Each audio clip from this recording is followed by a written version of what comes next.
Hello and welcome back to KSP Real Solar System campaign. I'm taking a break today from my interplanetary exploration to do a little bit of work in low Earth orbits. However, rest assured that there will be more interplanetary missions coming up in the future.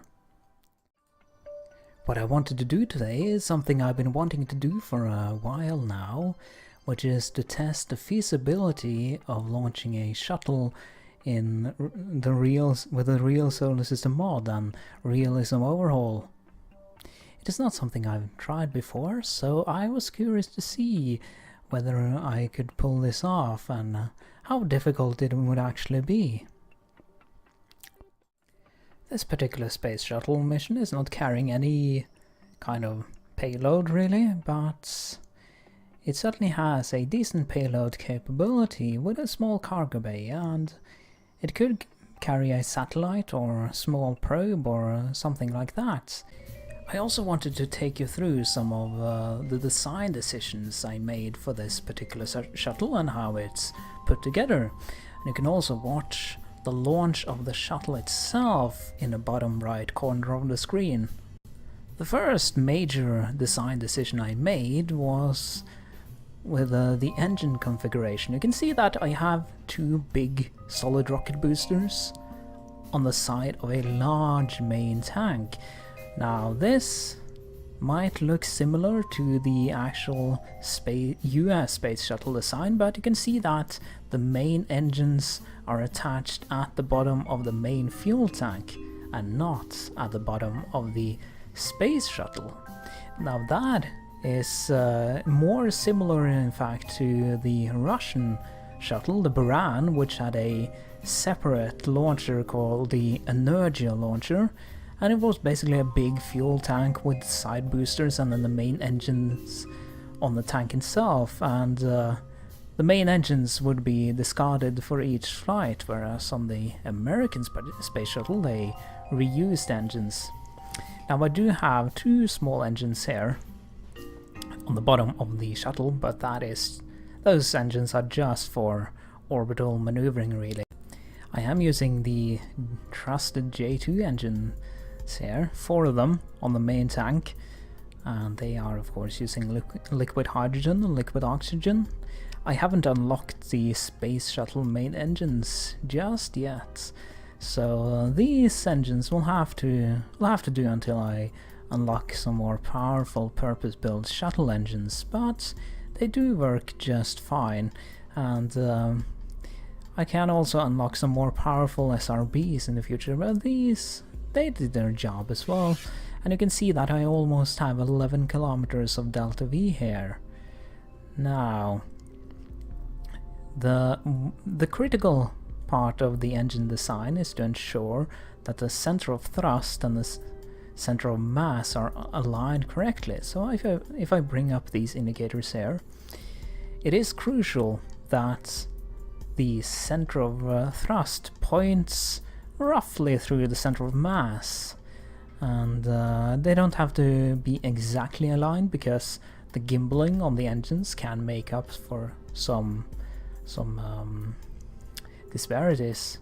Although another problem is that as the fuel drains out of this tank, the center of mass will shift a little bit, although I have tried to minimize this so that it won't affect the launch too much.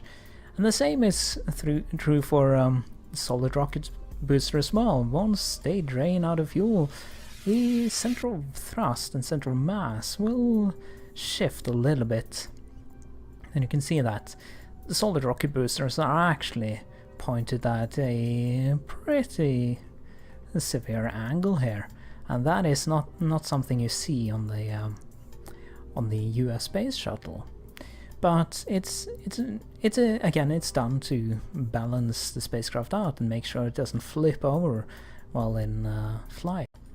I am using a delta wing design here, as you can see, and I'm using the B9 procedural wings, which enables you to design pretty much any wing you want, and these wings are quite big and should provide enough lift, hopefully, to make this spacecraft aerodynamically stable once we re-enter. You can also see these wings are graded for space plane use, which means they have tiles underneath that make them heat resistant. Also have some big flaps on each side here, a tail here with some rudders to, again, to help out with the stability of the spacecraft once we get back into the atmosphere and actually have to move this, probably without power, because these rocket engines are not very good for atmospheric maneuvering. I've also equipped the space shuttle with parachutes, so if things go wrong, if I can't get the shuttle under control while it's descending, or if it's descending towards the ocean, I can deploy the parachutes, and that should enable me to do a soft landing. Now, there is a cargo bay here as well, which actually has a decent amount of space, and it has some right now it's just some fuel, no, not fuel, but some food supplies, water supplies, oxygen, etc. Life support supplies, that's the word I was looking for. And there's a battery with a couple of RTGs as well to help with the power generation. But I could have a fairly big satellite in here and have no problem carrying it up into orbit, because I have more than enough delta V here to reach orbit. Apart from that, there is really not much else to say in the VAB here. I mean, it's a two-man space shuttle, and it isn't too big. It's pretty light. I try to keep it lightweight because the solid rocket boosters I have they're powerful, but they could be even more powerful, and I might make a bigger shuttle once I unlock some more powerful engines and boosters. And I would also recommend loading the shuttle itself without the booster into the space plane hangar, just to see that the central lift is located behind the center of mass, and that is very important for stability once we get back into the atmosphere. And you can also check that the center of thrust is fairly well aligned with the central mass, though once we get back into the atmosphere I don't expect to use these engines a whole lot. The astronauts on this mission are two fresh recruits from astronaut school, Daniel Ward and Rita Lewis. And another reason I wanted to do this shuttle launch is to give some astronauts a bit of training, so that you know, we lost Tatiana Tikhanova on the previous mission, and she was an experienced pilot, and so we need to step up our recruitment and training program to replace the attrition, unfortunately. So this might be the first of several shuttle launches in the future, if everything goes well, if this turns out to be a good concept. After completing one orbit, it is time for the deorbit burn. So I'm going to turn around, and that is really what these small engines are going to be for this simple kind of orbital maneuvering. I'm going to turn it around, and you can see we're in a fairly highly elliptical orbit, so we don't have to fire the engine much. I think I'm going to lower the periaps down to 68 kilometers this time. That should be enough, I hope. As long as it isn't too much, it should be fine. And we are entering back into the atmosphere now, as we hit about 130 kilometers, and we are pointed in the right direction, but The thing I'm not sure about is what kind of angle I should put my shuttle in once we start re-entry, because it should be angled upwards to gain lift and to slow us down, but I suspect that if I keep the angle too steep, it might sort of flip out or something. So I'm going to keep it at about 20 degrees now and see how that goes. So we don't feel the atmosphere much at the moment. You can see the apoapse is starting to drop a little bit, but it is kind of slow.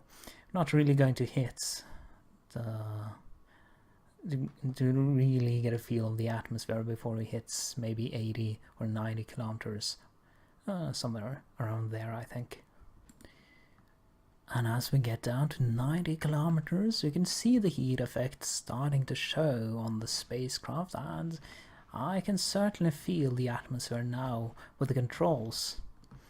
So I'm going to keep it at about 20, well, maybe between 20 and 30 degrees or thereabouts. So like this, so that all the particles of the atmosphere will hit the space shuttle from underneath. So we'll just have to see how that goes, though I don't have any control right now, so we'll see how this goes. Still, it's mostly the underside of the shuttle that's getting the heat, though it's kind of rotating around, and the heat is being applied to, well, all over the place, but that actually helps me keep the shuttle cooled down. So yeah, we're on a full spin at the moment, spinning 360 degrees, so this is not the kind of smooth ride I'd hope for back into the atmosphere. We are going to lose another, yeah, we lost another RCS thruster. I don't think we have anyone, well, we have the ones at the back. So that is something I'm gonna have to adjust, the positioning of the RCS thrusters. And also the landing gear, because we lost all of that, I think, except the one on the front. The spin has not stopped, as you can see, but the good thing is that the hull itself of the space shuttle seems to be fairly resistant to the heat. It's just the minor components on the side, like the RCS thrusters and the landing gear and some of the RCS fuel tanks, that can't take the heat. The wings and the rudders and the control surfaces, the hull and the cockpits, all have no problem taking this heat, although now it's really starting to heat up, and this spin you can see here is not comfortable for the crew. You can see the G meter is just going crazy at the moment, though hopefully they won't be killed from the G forces there. So you can see we are really starting to slow down now and getting down to 3.5 kilometers per second of velocity. Oh, something exploded at the end there. Not sure what that was. Actually, that is one of the control surfaces on the wing, so that is not very good, obviously.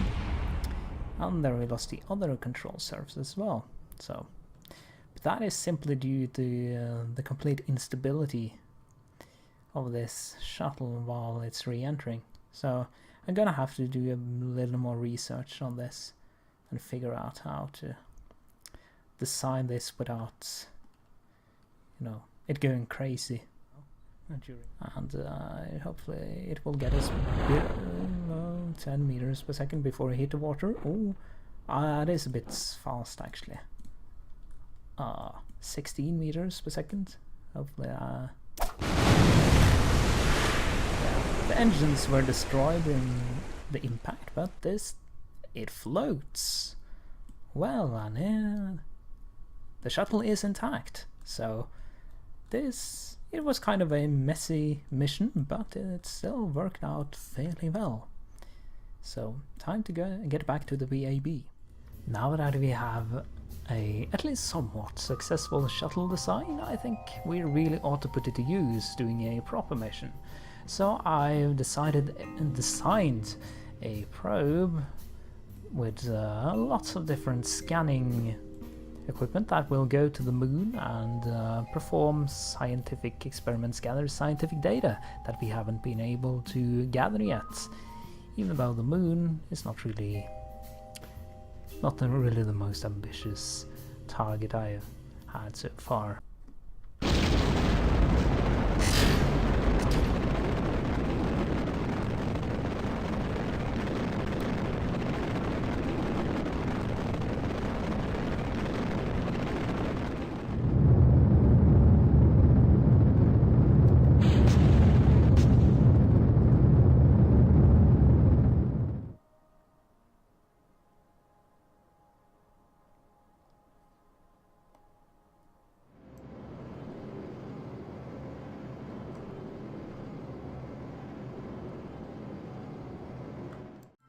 And even with that extra payload, getting into orbit was not really a big issue. Just had to use those orbital maneuvering engines a little bit more than usual, but apart from that, this went fairly well. So it is time to open up the cargo bay and detach the probe. And that marks the first successful shuttle payload delivery, proving that this spacecraft is indeed a viable means of putting probes or satellites out into space. The probe will continue its journey towards the moon and go into orbit there, which means it can start scanning and analyzing the surface of the moon, gathering scientific data that has not been available to us thus far. The shuttle, on the other hand, will return with its crew back into the atmosphere and land safely back on Earth. Or at least, that is the plan. But that will be it for this episode of KSP Real Solar System Campaign. I hope you enjoyed this video, and I hope you will join me in future videos as well. So take care, and bye.